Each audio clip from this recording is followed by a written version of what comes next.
Hey everybody, welcome back to Why Not RV. On this week's episode, I want to go ahead and show you one of the #1 tools any RVer should have, especially if you have any kind of electrical problem. It's a multimeter. Let's get to it.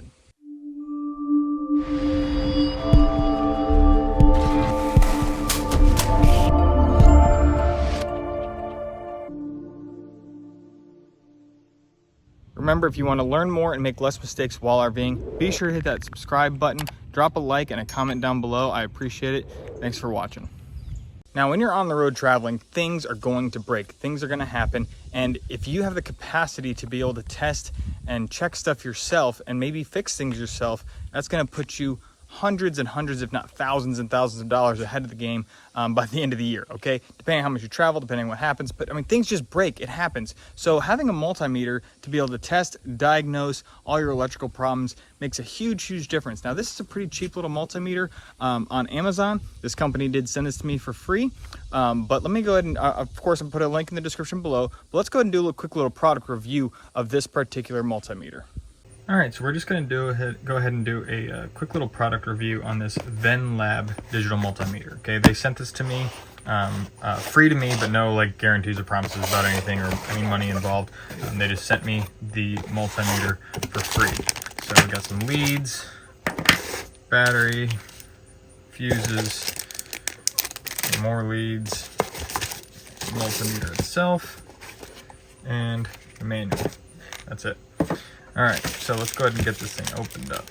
Okay, so first impressions already, by the way, just I like the overall feel of this. It's a good size, feels pretty good, and I love the kickstand. It's such a nice thing for when you're working on something. You can just set your multimeter up and do your tests. So that's pretty nice for what it is. It also has a little flashlight on it. It comes out the top. There's a non-contact voltage sensor right there. Again, it came with a good set of leads and also a temperature probe. So I'm gonna go ahead and pop some batteries in here and go ahead and get some tests started here and just see how this thing does. All right, so I got the batteries in, I got my leads connected to be checking voltage, which you got your common, black's always gonna stay there in common.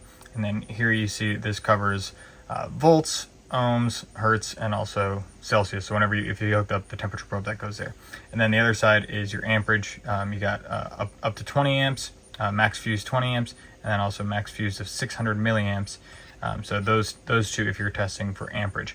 But for those of you that don't know, one of the nicest features about this particular multimeter, and if you were to get one, I highly recommend one with non-contact voltage, NCV. It's so nice to have, because if you just want to check a circuit, just see if there's something that's hot, just to know if it's hot. You put it on non-contact voltage, you come right over, and there it is. It's telling me that surge protector is hot. I have power going to it. It's very, very simple and easy. That non-contact voltage is a great little feature. A couple other nice features about this that I'm just noticing, for myself. Of course, it has continuity, which is a great little test. So you can check continuity between things. Like right now, if I test those two, it should show that there's, I'm barely getting to touch, but you can see that stuff's popping up there. So, you got continuity between stuff. But another nice thing is this light, okay? So not only does it have a backlight, which is great, cool, but it also, if you press and hold the button, it turns on a little light on top. So if you're working in a dark space, you can shine and see kind of what you're looking at. So that's just a really, really nice little feature. Also, it has the range setting. So let's just say I go to, and the other nice thing is this is both AC and DC. You can see the symbol. Okay, that straight line up top means DC.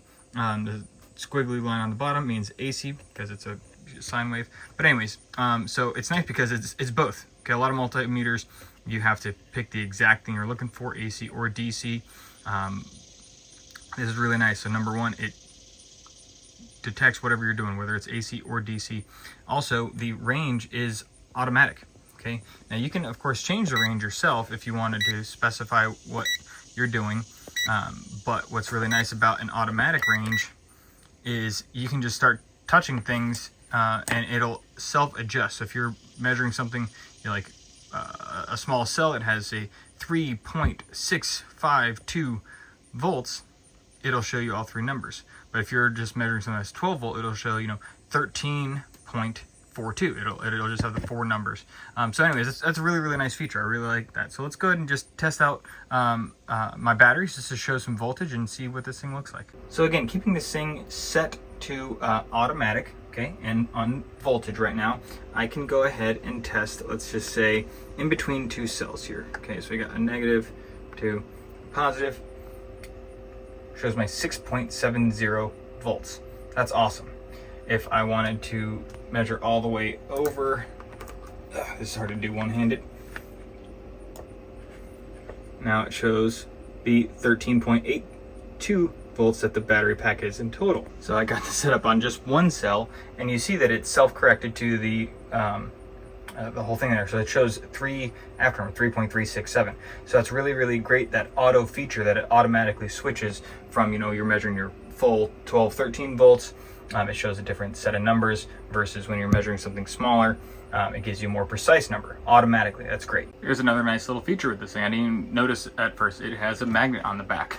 So it has a magnet on the back as well as a little hook for, you know, if there's a nail or a screw. So you can hang it on something, or you can just click it to something magnetic, such as steel, and bam, hangs out. Another great little thing about this is it just folds down to a great little thing, right? The leads have a little spot. Boom. I'm going to go ahead and just put this up in a shelf. You can put it in a drawer, wherever, and now you have your multimeter when you're on the road. Of course, there's definitely way nicer multimeters out there. I'm not trying to argue that, but for your basic everyday RVer who just needs something to get by and test stuff. Now, I've done several videos on different, you know, diagnosing of electrical things, water heater replacing elements, of course, all the DC, solar, and electrical stuff that I do. And I have not been using this multimeter, okay? I personally have a Klein Multimeter in my tool bag that I've been using for all that stuff. But this multimeter is going to stay in the RV at all times, just in case I'm not bringing my whole tool bag with me on the road. I always have a multimeter. It's easy, it's cheap, it functions. That's it for this week's video. I just want to keep it short and sweet and just kind of give you guys something to go off of. And again, link in the description below to where you can buy this on Amazon. If you have any questions about it, please feel free to drop in the comments below. Hit that like button, hit the subscribe. We'll see you next time. Thanks for watching Why Not RV. Bye.